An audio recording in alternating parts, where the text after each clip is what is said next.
America, home of the free, land of the brave, and home to Aaron Copland, one of America's greatest composers. Aaron Copland was born in 1900 and died in 1990. Copland was referred to by his peers and critics as the Dean of American Composers. The open, slowly changing harmonies in much of his music are typical of what many people consider to be the sound of American music, evoking the vast American landscape and pioneer spirit. Aaron Copland is one of my favorite composers. He encapsulates the American spirit. He was a hard-working person and a lifelong teacher. So let's get ready. Let's explore some Aaron Copland.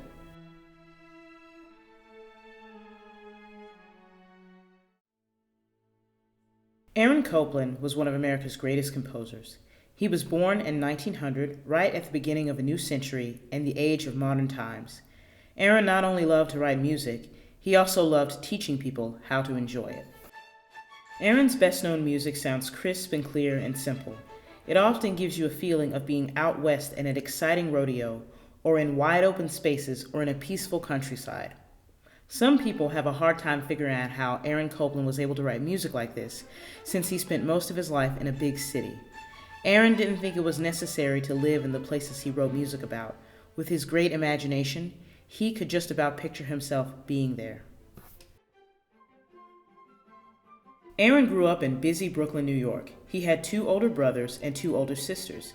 His parents owned a big department store. The whole family helped out there. Even when he was very young, Aaron helped out by working as a salesman in the toy department. Aaron Copland started showing an interest in music when he was about 7 years old. He spent hours listening to records on his cousin's phonograph, which was a new invention at the time. Aaron also started pestering his sister Laureen whenever she practiced the piano. He finally got her to give him some lessons. Aaron started to make up his own songs right away. When he was a teenager, he persuaded his parents to send him to a real teacher. Mr. and Mrs. Copland agreed to pay for Aaron's lessons as long as he found his own teacher. The Coplands thought it was important to give their children responsibility and the best opportunities they could. Both of Aaron's parents had come to America from Russia at a time when many people in Russia were homeless and had no money. Aaron's father often reminded his children of what a great country the United States was and how lucky they were to be there. Aaron always remembered what his father said, especially when he began to write his most famous music.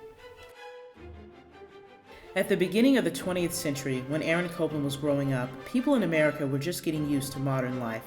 There were all kinds of modern inventions popping up. Artists and writers were trying out modern ideas too. It seemed like everything was becoming new and exciting. Everything except America's classical music. Classical music lovers in America seemed satisfied listening to music that had been written years before by great European composers like Mozart, Beethoven, and Chopin. Aaron learned about and respected these composers, but he felt it was important to learn about American music and modern composers too. When Aaron was 20 years old, he got a chance to study music in Paris, France. Paris was the modern music center of the world. Aaron's teacher was Nadia Boulanger, one of the best composition teachers of the 20th century. Many of her students went on to become famous composers. Aaron was very excited. He started learning about modern composers like Igor Stravinsky and Maurice Ravel. These composers weren't afraid to try new and different things. They often shocked people with their musical sounds that had never been heard before. While he was studying in Paris, Aaron sometimes took time off and traveled with his friends to different countries.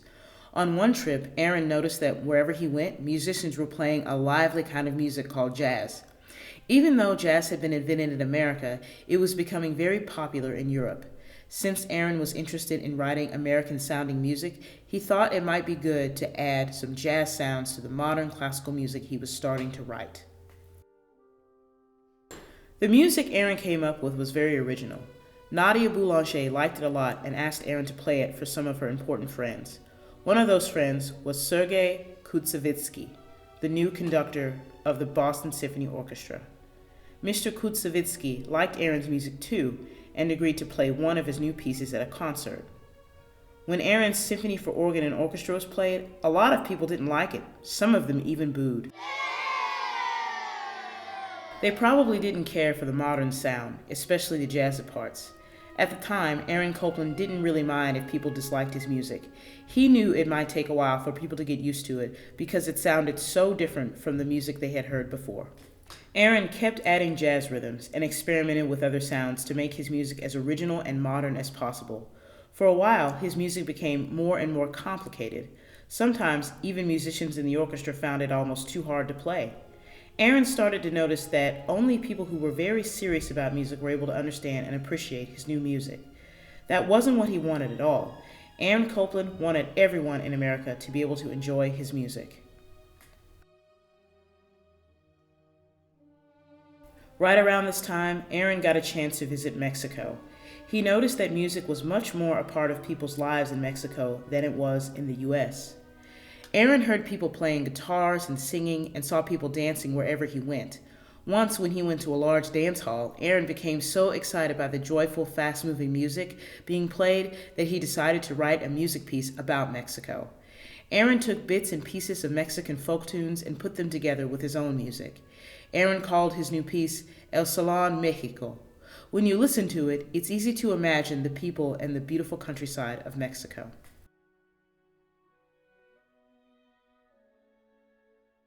When El Salón Mexico was played, it gave people a happy feeling. The piece soon became very popular. Aaron realized that he was on the right track to writing music that more people could enjoy. In 1938, Aaron was asked to write some music for a ballet about the legendary Wild West outlaw, Billy the Kid. Aaron had always loved stories about the Old West. He thought he would write Billy the Kid in the same way that he wrote El Salón Mexico. But instead of using parts of Mexican folk songs, Aaron used American folk songs in his piece.